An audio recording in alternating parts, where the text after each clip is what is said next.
we want to share 3 points with you today. Firstly, why youth are not the workforce of business that exceed planetary boundaries. Secondly, that we have the technologies today to reduce our emissions until 2030. And thirdly, why systemic change is required to overcome this crisis. Within none less than 1 year until we finish university, we, like many other young people in Switzerland, are at the point of entering the professional path. The Switzerland we start our professional career in is a different Switzerland than just 20 years ago. This year, just as in the past couple of years, we are heading towards a drought, already impacting Southern Europe for many weeks now. What we experienced this year over again has been thought of as impossible just 20 years ago. While we knew about the implications of our actions here on Earth, not much has changed. Switzerland is not managing to do the minimum. The upcoming vote on June 18th might be the last chance to aligning with a path that is compatible with limiting extreme weather events to a level that is bearable. Business as usual, the concentration of power in the hands of a few powerful enterprises has led us here. We're at a point where young people are losing hope. Our movement, Swiss Youth for Climate, started in 2015. We knew that COP21 in Paris was coming up, and we projected our hope into this conference, into its ability to change the trajectory of where we were heading. Greta called Fridays for Future into existence in 2019, calling out businesses and politics for fueling the very crisis we're in. 4 years have passed now. The first glacier in Switzerland has long been buried.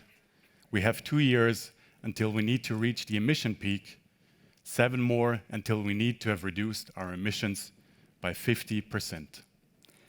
Switzerland is still on a path that would lead to 3 degrees of warming globally.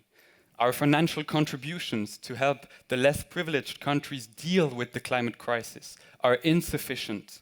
All this while our action here is much more significant than we think. Studies suggest Switzerland influences 30 times as many emissions beyond our borders than we emit nationally, taking into account our globalized economy and financial center. We are at the heart of decision-making that has a direct impact on our planet. You might think that the climate movement has slowed down.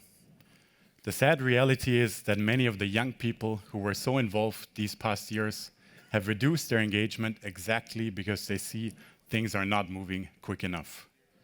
Many have channeled their energy into politics, pushed their employer to act according to the science, or use their free time to get involved in local initiatives. Some have also reverted to more radical actions, such as blocking gas storage sites, which is an outcome that stems from the inaction that prevails at every level. We need a better vision for our future. Our planet and humans need it. Some people keep telling us that we are too idealistic, that we are too young to change anything, that we don't understand how the world or the economy works. Speeches that keep on fueling resentment at the handling of this crisis. One thing is for sure, young people are not going to be involved with companies that aggravate the current crisis. Companies that greenwash their way out of real action and solutions. Companies that would rather spend millions on a marketing campaign as opposed to real measures. Companies that communicate targets at large, but don't deliver on a plan on how to get there. Our generation, more than any other, puts purpose and integrity before salary, and is prepared to quit its job if an employer is not aligned with their personal values. Our generation is actively looking for employers that demonstrate strong sustainability commitments and move away from business as usual. Most of you are engaged to make a difference with the many startups that are present here. Exceeding the planetary boundaries wouldn't have brought you here. I'd like to repeat one thing, however. We have to reach the emission peak by 2025. That is in 2 years. By 2030, that's in 7 years, we will have to reduce our emissions by 50%. The IPCC states very clearly that we have the the technologies to reach those goals. It's a matter of political will and implementation. Innovation and technology is not getting us out of this mess.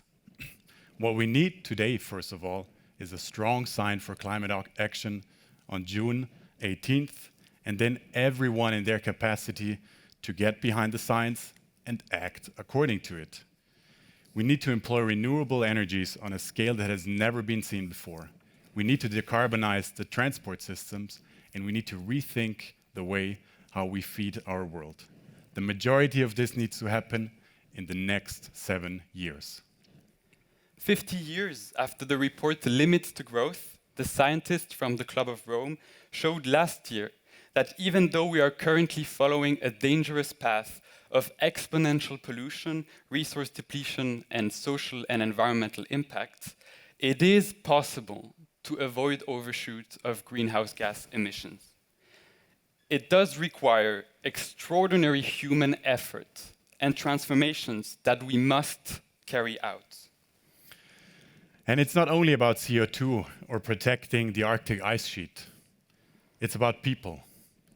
Without urgent transformations, social consequences will increase as well. Sustained poverty, rising unemployment, rising migrations, rising inequalities. Overcoming this planetary crisis, as Johan Röckström rightly states, is about preserving a livable future for us all. Addressing climate change goes beyond addressing climate change. We're addressing a health crisis caused by heat waves around the world. We're addressing an economic crisis by inequalities and injustice. We're addressing biodiversity loss, endangering our food system. The human cost of our inaction is the real threat to our society. The only consequence of this is to move forward. We expect this first and foremost of the decision makers of today. Let's be reminded of the time that we have left. In all of this, however, let's also not forget the system that has brought us here. Think about our tax system. Think about the way we give out subsidies. Think about the free market that has actually never existed. Your vote and your conversations shape progress on this. Excellent. Thank you so much. Let's give it up for the gentlemen. Thank you so much for sharing. So, as always, we have a question or so. I love that the questions also have to do with inclusion and equity, which is something we want to talk about in our last block today. I think I feel quite privileged because I live here in Europe. I've been in Germany for the last 4 years, Ireland before that. And I think here in Europe, we are enlightened and illuminated. I do a lot of work in the US and the Middle East. I just flew in as well. I'm telling you, the conversation there is totally different. And we don't have people like you presenting, so I'm delighted that we can have this space. But there's a question that's come in. Don't you think it's a bit sad to affirm that youth should lead the change? Does it mean that older generations should not care and keep polluting? I think the answer is obvious, but given that they've taken the time to ask the question, what is your response to that? Go ahead. I mean, what our message was really to show that the younger generations showed that we are in this climate emergency in 2019. And many studies have shown, as I also stated before, that we have different values also for our future, for our job. And I think this is really important and key here. And the thing is that younger generations will not be the only ones leading the change. And if the other generations don't help us in this, of course, it will not work. And I think this is really the key point here, is that we need to move together with all the generations that actually also build the world we are in now, and think about what future do we really want for Switzerland. And that's the answer to the question. That's a good word. And while it may sound like younger generation have the louder voice at the moment, I will still say that the decision-making power and the platforms and the positions at this moment are still held by the older generation. So working together is important. So thank you so much and appreciate it. I think they're actually going to be hosting a masterclass as well. Can we show that slide real quick? Because masterclasses have begun. So can we, actually you guys need to run. Yes. Go. Yes. Get off the stage. Go. Go, run.